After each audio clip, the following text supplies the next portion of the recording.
rasa syukur ini akan terus diberikan lagi tambahan nikmat lain agar kita semakin semangat beribadah kepada Allah. Kita buka pertemuan kita sekaligus kita doakan Imam Syekh Jalaluddin As-Suyuti wa Imam Syekh Jalaluddin Al-Mahali nafa'ana bi ulumihima fid darain dan bil akhirah ala hadiniyah wa li kulli natsar wa hadratin nabi Mustafa Muhammad sallallahu alaihi wasallam. Al-Fatihah. A'udzu billahi minasy syaithanir rajim. Bismillahirrahmanirrahim. Alhamdulillahi rabbil alamin. Ar-Rahmanir Rahim. Maliki yaumiddin. Iyyaka na'budu wa iyyaka nasta'in. Ihdinas siratal mustaqim. Siratal ladzina an'amta 'alaihim ghairil maghdubi 'alaihim waladdallin.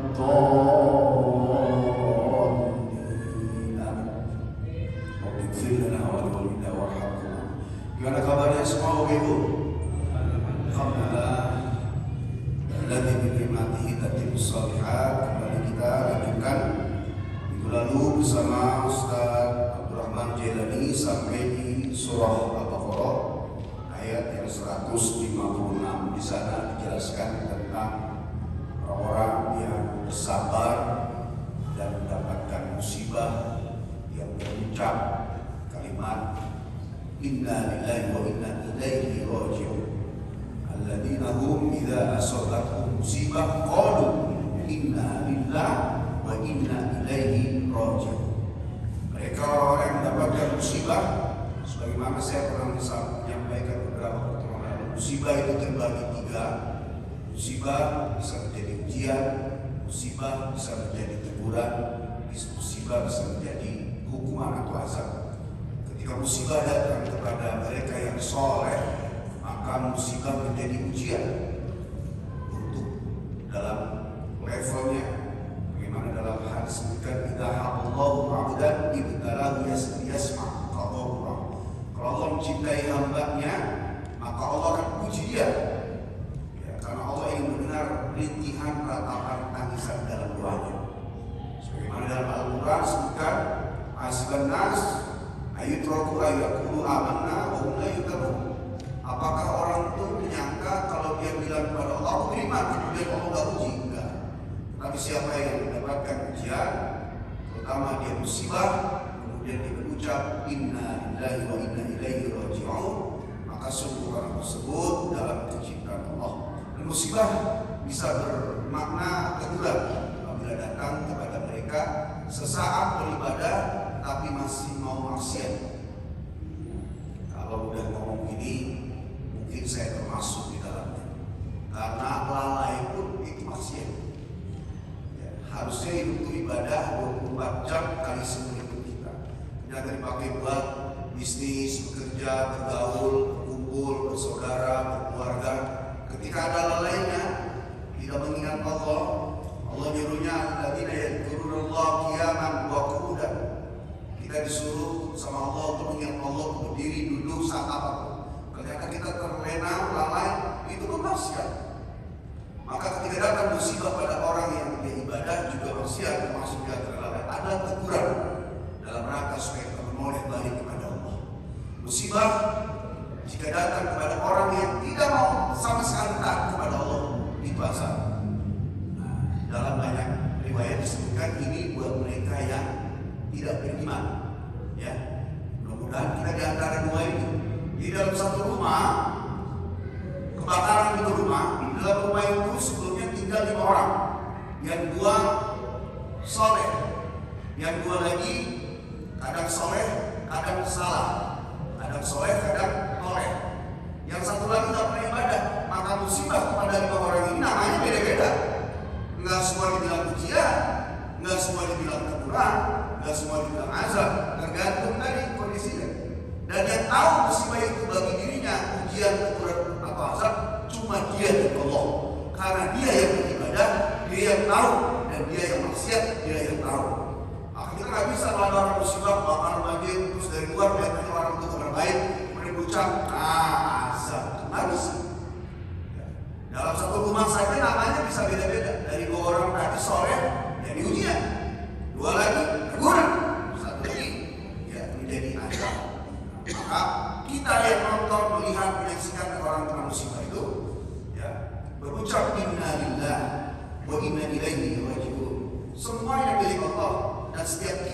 kembali kepada Allah. Nah, 156. Kemudian diterangkan di lembaran yang Bapak Ibu pegang sekalian. Sama-sama kita baca. Bismillahirrahmanirrahim. Ulaika 'alaihim salawatun min rabbihim wa rahmah wa ulaika humul muhtadun. Baca bawahnya. Ulaika, adapun mereka, menjadi mubtada dalam ilmu nahwu. Alaihim jam'ul, ya, atas semuanya, atas mereka, sholawatun, asal katanya sholatun, doa, sholatani, dua doa, sholawatun, doa-doa. Secara etimologi bahasa artinya doa-doa kalau dari manusia. Kalau dari Allah bukan doa, ya, bukan doa-doa. Kalau dari Allah kepada manusia namanya maghfirah, ampunan. Manusia berdoa kepada Allah, ya, itu permintaan. Tolabul adna ilal a'la, permintaan dari bawah ke atas. Sementara perintah Allah itu tolabul a'la ilal adna, dari atas ke bawah. Tetapi kalau dari Allah itu, ya, mengucapkan Allah memberikan selawat kepada mereka, termasuk innallaha wa malaikatahu yusholluna 'alan nabi ya ayyuhalladzina amanu shallu 'alaihi wa sallimu taslima. Sesungguhnya Allah dan para malaikat berselawat. Malaikatnya berselawat, Allahnya memberikan ampunan. Ya ayyuhalladzina amanu shallu, wahai orang beriman, shallu, berselawatlah, mendoakanlah kepada Rasulullah. Jadi kalimat yusholluna sama shallu dalam satu ayat tersebut kemudian kepotong oleh waqaf, ini maknanya berbeda.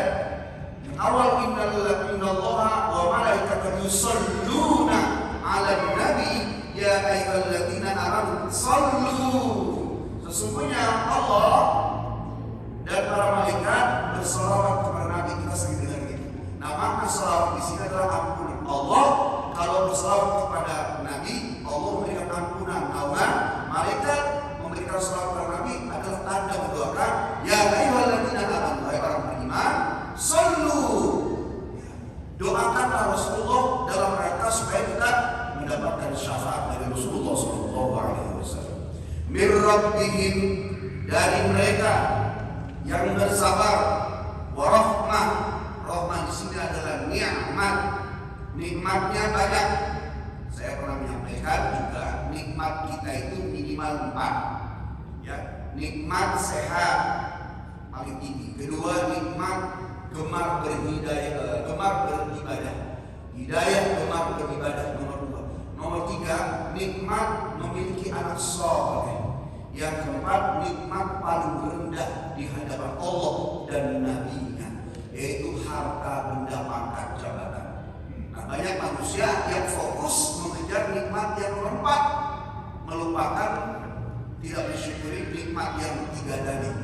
Maka disebutkan nikmat-nikmat pembagiannya, ya, ada nikmat yaitu rezeki. Nah, rezeki disebut dibagi 4. Rizkun kasab yang disebut dengan bekerja, berwirausaha, berpangkat, jabatan. Kemudian rizkun mamluk yang kita gak nyari, kita menerima, orang berbagi, orang ngasih hadiah dan sebagainya.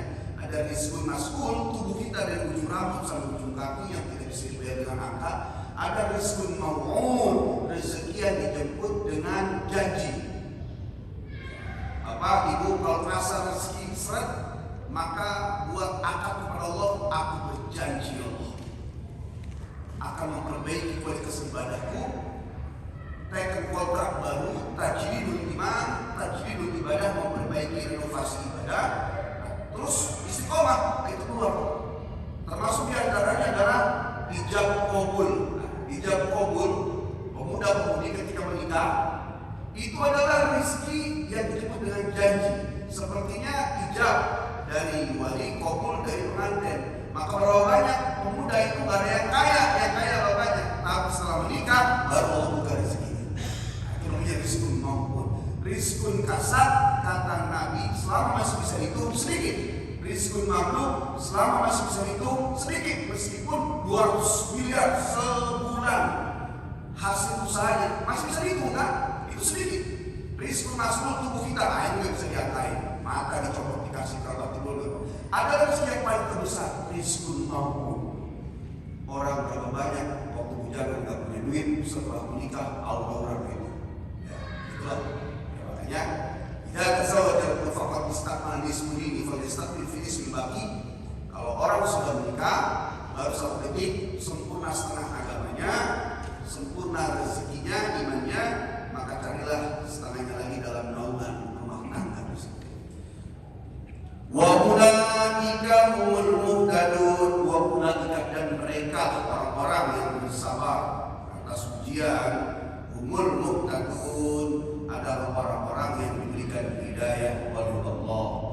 Sering kita mendengar ayat dihillah fala mudillah wa may yudhilhu fala hadiyalah. Ayat dihillah, siapa yang dikasih hidayah, petunjuk, ya fala mudillah, tidak akan mampu untuk menyesatkannya. Wa may yudhilhu, dan barang siapa yang disesatkan oleh Allah, fala hadiyalah, tidak ada yang bisa memberi petunjuk padanya. Pertanyaannya, apa iya Allah menyesatkan? Tidak. Hidayah itu oleh Allah seperti sinyal, Pak, yang ditaburkan oleh BTS, diawuri itu sinyal, tinggal device, laptop, handphone, gadget kita itu mau menangkap sinyal itu apa tidak. Hidayah ditaburkan oleh Allah setiap saat kepada orang beriman, kepada orang yang belum datang kepada Allah, tinggal orang itu mau nangkap apa enggak. Kalau hari itu kita misalnya masih sibuk dengan urusan dunia, kita tolak itu sinyal hidayah kita tolak. Tapi saat itu ketika ada musibah, kemudian ya Allah, begini amat, biasanya itu menangkap sinyal. Makanya kadang kita itu kalau lagi banyak duit, sinyalnya pendek. Kalau lagi sedikit duit, kencang doanya. Pantas kita suka dikasih ujian oleh Allah. Beda dengan orang yang lagi bokeh, pinjol nungguin di depan, ada yang nunggu, kemudian perangkat telepon lagi. Ketika doa amin itu beda ketimbang duit di kantong di sini 20 juta, 10 juta baru masuk rekening 100 juta. Ustaz di depan doanya amin menangis, ya dia amin tangannya ngapain? Amin, amin, amin. Kenapa? Nggak ada sesuatu yang membuat dia fokus berdoa. Maka pantas kita dikasih ujian oleh Allah, musibah oleh Allah itu dalam rangka tadi, ya tadarruk, supaya kita tuh merintih meratapi. Karena Allah itu senang dirintih dan diratapi. Ayat selanjutnya, Inna safa wal marwata min sya'airillah, faman hajjal baita aw i'tamara fala junaha alayhi an yatawwafa bihima, wa man tatawwa'a khairan fa inna Allaha syakirun alim. Inna safa, sesungguhnya safa, nama jabal gunung yang kita sekitar, wal marwata, dan marwah, jabalani adalah dua gunung di Makkah yang ada di kota Makkah. Bapak-bapak yang sudah ke sana ya pasti paham, mengerti. Bapak-bapak yang ibu yang belum sampai sana, saya doain biar cepat berangkat. Adalah dua gunung di Makkah, min sya'airillah, keduanya adalah bagian daripada syiar-syiarnya Allah. Bendanya menjadi ayat, tanda-tanda kekuasaan Allah. Kemudian pergerakan amalan antara Safa dan Marwah itu jadi syiar. A'lam ini, ya perlu diketahui, ini tanda untuk menyeluruh kepada seluruh Arab tentang agamanya Allah. Jamaah syairah, syair, asal katanya syairatun, syairatun, syairatani, syair. Ya. Jadi syiar, Pak Kiai, Ustaz, kemudian juga ada logo-logo, kemudian tanda-tanda, ada flyer, meme-meme, kemudian ada spanduk-spanduk. Itu adalah syairah. Sementara disebutkan Safa wal Marwah adalah syair, sangat kencang syiarnya. Faman dan barang siapa al-hajja yang melakukan haji atau kunjungan al-baita ke rumah Allah, rumah pertama, inna awwala baitin wudi'a lin-nas lalladzi bi Bakkah mubarakah. Rumah pertama yang dibangun adalah Ka'bah Baitullah al-Musyarrafah. Baik itu mengunjungi karena haji awi tamar atau berumroh. Apa itu haji dan umroh? Jelaskan di sini ya, seolah kita memang orang yang sedang baru belajar. Tegasnya talab basah, menggunakan pakaian. Talab basu ya talab basu ya talab basu, talab busak malabis, pakaian. Atau bahasa Arabnya pakaian adalah malabis. Ya, talab basa bil haji, menggunakan pakaian haji. Awil umroh, yang dimaksud adalah kain ihram. Wa aslahuma, wa asluhuma, dan asalnya adalah dimaksud dengan kalimat hijjul baiti awil kama atau hijjul baiti.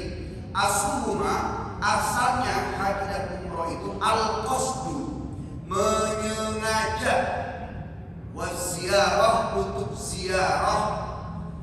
Bukan karena sebab nggak sengaja lewat doang atau sedang wisata atau sedang kunjungan bisnis, tapi memang menyengaja untuk menziarahi Ka'bah Baitullah dalam rangka untuk beribadah baik haji atau umrah. Fala junaha, maka tidak ada dosa alaihi, atas man seseorang tadi, atau ismun itu dosa alaihi, atas orang yang berkunjung ke Ka'bah, ayat tawafa, untuk bertawaf ya, fihi, di dalamnya. Apa ini? Ini ta, memasukkan huruf ta. Emang taknya di mana? Ternyata kalimat ya tawafa ini asal katanya tatawaf. Ya tatawafu, tatawufan, fahuwa mutawaf, tatawifun, mutawafif, ya mutawif. Kita sering menyebutnya mutawif. Mutawif itu asal katanya mutatawif. Kemudian memasukkan huruf ta ke dalam fil asli fit to, kemudian diberikan tasdid pada huruf toknya, ya bihima, ya pada umroh dan haji. Hima kalau satu, bihi atau biha kalau dua, bihima. Ya. Memasukkan huruf ta, asal katanya ayat tawaf.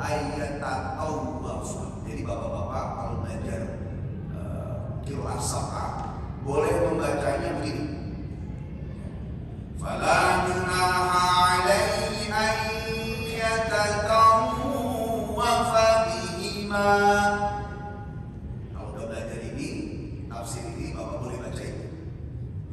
Sebagaimana cara baca Ar-Rahmanir Rahim, Maliki Yaumiddin. Ada yang baca Ar-Rahmanir Rahim, Maliki Yaumiddin. Ada yang baca Ar-Rahmanir Rahim, Maliki Yaumiddin. Mereka sekali baca. Termasuk ini. Bapak tadi sebelum baca ini nggak boleh bacanya ayat atau wafa. Bacanya harus ayat atau wafa. Sudah baca ini boleh.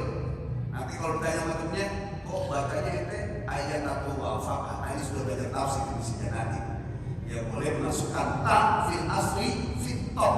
Asal katanya ayat atau wafa, kemudian menjadi ayat atau wafa.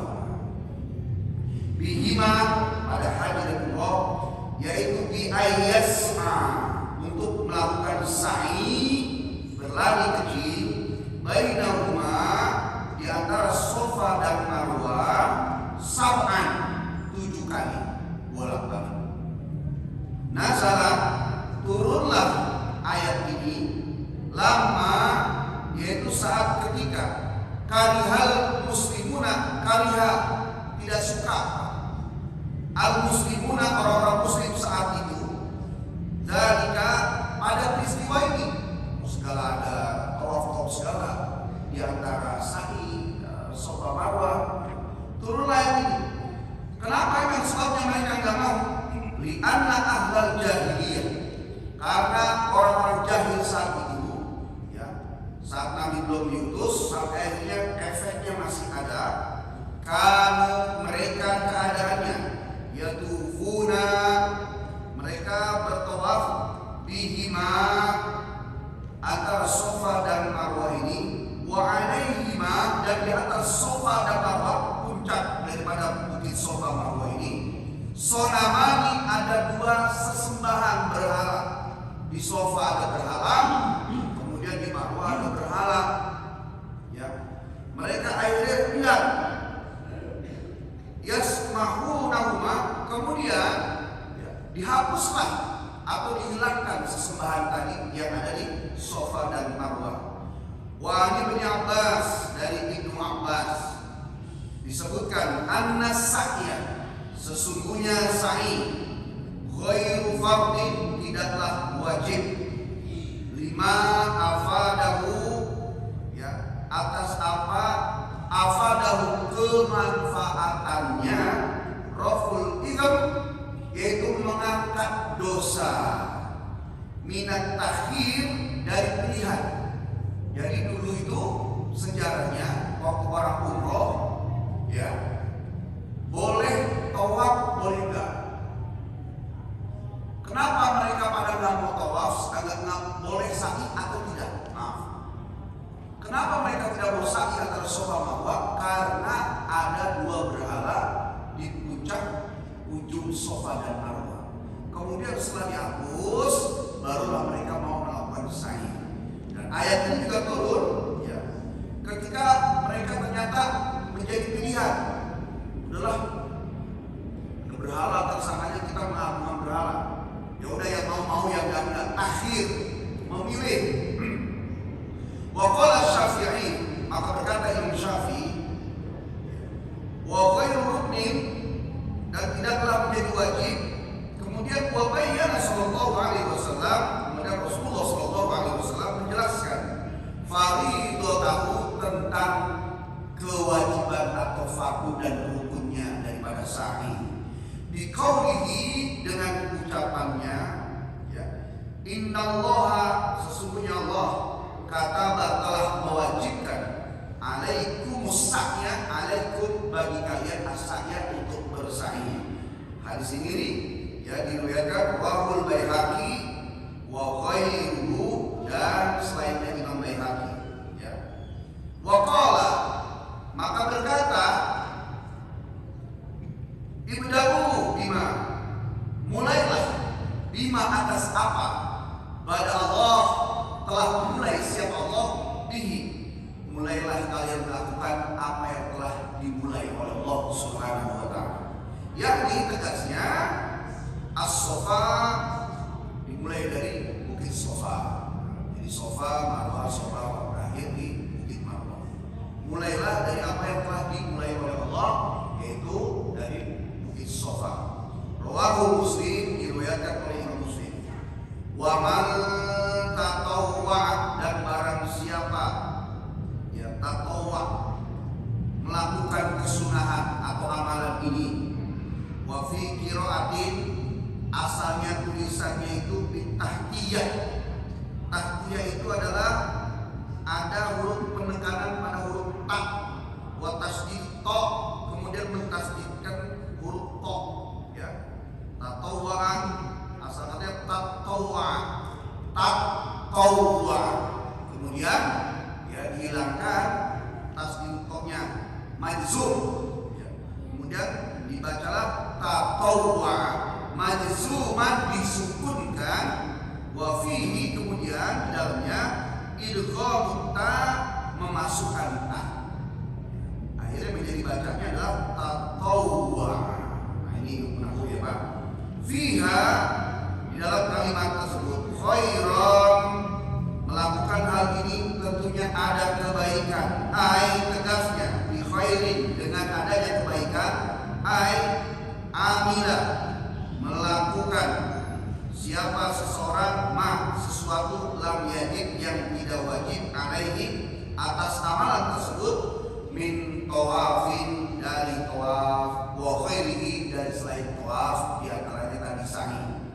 Fa innallaha maka sesungguhnya Allah itu syakirun. Syakirun kalau maknanya saya suka berucap Ustaz ini buat Ustaz, kemudian saya menjawab syakiri, terima kasih. Ya, dari kalimat fa innallaha syakirun, maka sungguh Allah sangat senang. Ya, sangat suka. Bahasa kita ini Allah berterima kasih li amalihi bagi orang yang melakukan tadi sa'i bil isabati untuk ditetapkan ya alaihi atas dia apa isabat menetapkan pahala ya isabatun adalah menetapkan pahala alimun dan Allah itu maha mengetahui bihi atas apa yang telah dilakukan. Nah hadirin hadirat Bapak Ibu yang dirahmati Allah, dua ayat di atas ini meskipun berbeda arah pembahasan, yang pertama tentang keadaan orang yang bersabar pada musibah di ayat sebelumnya pada minggu lalu, kemudian ditegaskan bahwa mereka yang bersabar pada urusan tersebut akan diberikan ampunan oleh Allah dan mereka akan diberikan hidayah. Sementara ayat yang terakhir tadi menjelaskan tentang salah satu syiar-syiar ibadah Allah dalam ibadah sa'i, yaitu Shafa dan Marwah. Insyaallah Bapak Ibu dengan terus mengkaji ini yang menjadi doa ya, mudah-mudahan bisa berangkat umroh di tahun ya, umroh itu gak banyak, dia cuma tawaf, sa'i, halal selesai ya.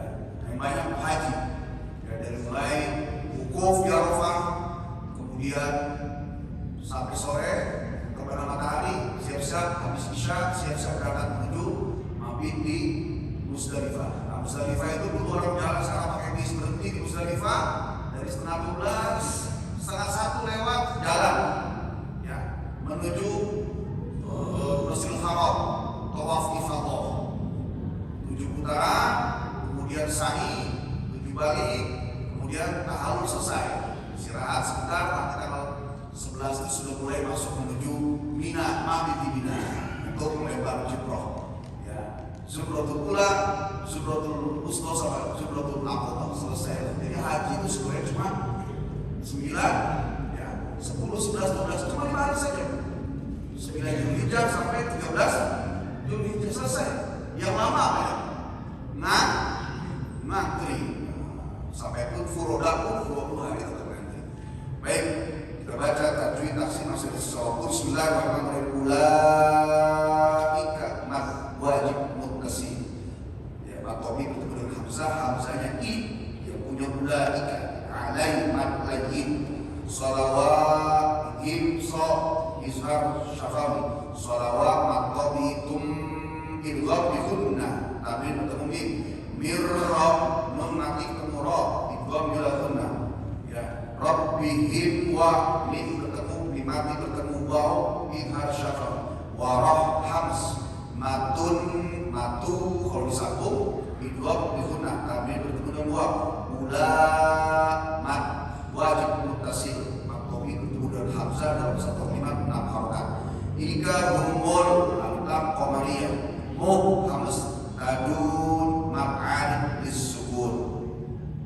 Ayat selanjutnya in kunnah nun nas sofa lam syamsiyah sofa maktomi wal mar lam qamariyah marwa kami ikhfa hakiki sya'a mat wajib muttasil matobi bertemu dengan hamzah satu kalimat 6 harokat irillah lafzul jalalah tarkib tidak boleh irillah tapi irillah faman ha izhar halki nun bertemu dengan ha jalba ain lam qamariyah baik matlayin ta'awi'an ta'arafana matlabi juna matlabi ha'alai matlayin i'ai idgom dihunna ayat tawafa bihima matlabi wa man ta'ikfa hakiki nun bertemu dengan ta tawa'a khai matlayin imra'in fahakiki fa'in kunnah nun Allah kun jalala tafkhim sya maqtabi kirun am izhar halqi tamil kemudian alim ma'an bisu. Jadi paham, isinya paham, tafsirnya paham, bacanya paham. Tinggal satu lagi ya, kalau waktunya nggak buru-buru ini biasanya selalu saya ikror ulaika. Jadi mubtada alaihim jarmatul salawat khobar mubtada mir rabbihim jar majrur yang rahmatun wa atau itu saya jelasin waktu sebentar ya, mudah-mudahan bisa dipahami khususnya pada bacaannya kemudian pada tafsirnya bahwa dulu orang-orang di zaman Rasulullah pernah tidak mau sa'i. Rasulullah sempat sekali saja haji. Untuk Rasulullah sekali saja. Coba kalau Rasulullah selama hidupnya haji 3 kali, apa yang juga buat kita. Rasulullah selama hidupnya haji 1 kali, Rasulullah selama hidupnya umroh 2 kali. Ya. Nah, ketika umroh dan haji itu di sana, ya, waktu Nabi masih hidup, nggak mau mereka itu sa'i karena ada patung di puncak bukit Safa Marwah, sehingga menjadi takhir pilihan. Boleh sa'i, boleh tidak, karena takut. Dengan adanya diangkat patung tersebut, mereka mulailah melakukan sa'i dan mereka akhirnya diberikan ketetapan oleh Allah barang siapa yang melakukan sa'i dan meyakini adalah bagian adalah wajib, maka Allah akan berikan pahala yang besar di sisi. Nah, itu demikian itu namanya asbabun nuzul. Wallahu a'lam bishawab. Ada pertanyaan mungkin? Masih 1 menit lagi. Ibu-ibu ada yang bertanya? Alhamdulillah paham semua. Siapa? Saya di luar tema dulu boleh nggak? Boleh. Tentang Nur Muhammad itu seperti yang dijelaskan, saya pernah dengar itu seperti apa? Tolong penjelasannya. Ya, yang ditanyakan itu luar biasa. Ya, ilmu bagian daripada ma'rifat dan hakikat. Jadi ada syariat, ada tarekat, ada hakikat, ada ma'rifat. Paling tinggi itu ma'rifat. Nanti saya jelaskan berapa waktunya. Orang kalau belajar 4 ini cuma nyampe di hakikat akan sombong. Dia belajar harus selesai sampai ke ma'rifat. Ketika sudah ma'rifat, maka makin hebat syariat. Orang yang bersyariat dan syariatnya hebat, dia akan berusaha berjuang sampai ke ma'rifat. Tapi kalau belajarnya di tengah sampai hakikat, ini pasti ada masalah, tidak selesai. Oke, kalau melihat dari sejarah Pak, dari banyak kitab itu bahwa Nur Muhammad ini adalah awal mula daripada penciptaan kehidupan. Jadi al-ilmu tajullah, ilmu itu mahkotanya Allah. Jadi Allah itu memiliki ilmu yang sangat luas. Nah, kemudian Allah berkehendaklah untuk menciptakan kehidupan. Wal awal wal akhir. Nah, untuk menciptakan kehidupan itu Allah mengambil dari ilmunya Allah setitik saja. Dari setitik ilmunya Allah itu, ya, kemudian jadilah Nur Muhammad, cahaya Nabi. Dalam planningnya Allah, dari cahaya itu Nur Muhammad itu baru Allah dari cahaya yang sedikit itu Allah jadikan makhluk-makhluk, dijadikan langit bumi diciptakan dari satu, diciptakan selama 6 hari. Kemudian dari Nur Muhammad Allah ciptakan juga Arsy, makhluk terbesarnya Allah yang dijaga oleh 4 malaikat, namanya 4 malaikat Hamalatul Arsy. Hamalatul Arsy ini malaikatnya besar-besar, tinggi-tinggi, gede-gede. Ya. Malaikat Jibril itu masih lebih kecil daripada Israfil. Israfil itu masih kecil dari sehalus-halusnya makhluk di hadapan malaikat Hamalatul Arsy. Kemudian Allah ciptakan juga Rafat, alat perekam malam yang merekam makhluk kejadian alam. Allah juga ciptakan bintang Zahra yang dalamnya ada berjuta matahari. Kemudian Allah menciptakan juga galaksi-galaksi yang tergabung dalam galaksi Bima Sakti. Galaksi Bima Sakti jumlahnya jutaan, kemudian tergabung dalam galaksi Andromeda. Galaksi Andromeda itu Allah tergabung lagi dalam dikenal dengan lautan cahaya. Menjaga lautan cahaya planet-planet itu namanya malaikat Maitorus. Ada malaikat namanya Maitorus menjaga semua planet-planet yang ada di semesta ini. Kemudian Allah ciptakan juga jin. Allah ciptakan jin 2000 tahun sebelum Nabi Adam. Kemudian ditarik balik, setengah mati, setengah lagi bersembunyi. Kemudian Allah ciptakan balik makhluk. Itu semua diambil dari cahaya Rasulullah. Ya. Jadi kita ini dari cahaya Rasulullah, ya, kecil. Dalam sejarah Nabi itu kalau berjalan awan ikutin. Ya Rasulullah, mengapa setiap kau pergi awan selalu menutupi dirimu? Awan menghalangiku agar aku tidak langsung bertemu dengan matahari. Andaikan awan tersingkir kemudian matahari bertemu langsung dengan aku, cahayanya, maka matahari itu akan hancur. Dalam hadis disebutkan. Jadi matahari itu kalau langsung cahayanya menyinari Rasulullah, matahari itu hancur. Makanya awan menghalangi. Subhanallah, sallallahu alaihi wasallam. Jadi laulat lama khalaqtul afaq. Kalau bukan karena kau ya Rasulullah, kata Allah dalam hadis Qudsi. Laulat, kalau bukan karena kau ya Muhammad, kalau bukan karena kau ya Rasulullah Muhammad kekasih, tidak akan kuciptakan semesta alam. Semuanya diambil dari cahaya Rasulullah SAW. Perjalanan cahaya itu ada berjalan dari Nabi Adam, kemudian Nabi Sin, sampai 124.000 Nabi, 313 Rasul, sampai kepada Fihil, kemudian Quraisy, sampai kepada terus bawah, ya, sampai kepada Abdullah makanya dikenal sebagai Misbah Makkah, lentera kota Makkah, wajahnya bercahaya. Waktu Abdullah bapaknya Nabi menikah, itu 600 gadis kota Makkah, sebagian mati setengahnya, sebagian lagi gila. Ada dari kampung kita pemuda nikah terus gadis-gadis pada mati. Abdullah tuh karena ada wajah. Ketika menikah dengan si Aminah, cahaya di wajah Rasulullah Abdullah itu kemudian turun ke perut ibunda si Aminah. Ya, maka Rasulullah lahir dalam keadaan sudah berkhitan, sudah dalam keadaan takbir, kemudian dalam keadaan bersujud dan seterusnya. Allah a'lam bishawab. Nah ini cikal bakal saya ceritakan hanya segini saja. Ya, insyaallah suatu saat kita akan buka tentang sejarah Nur Muhammad. Sadaqallah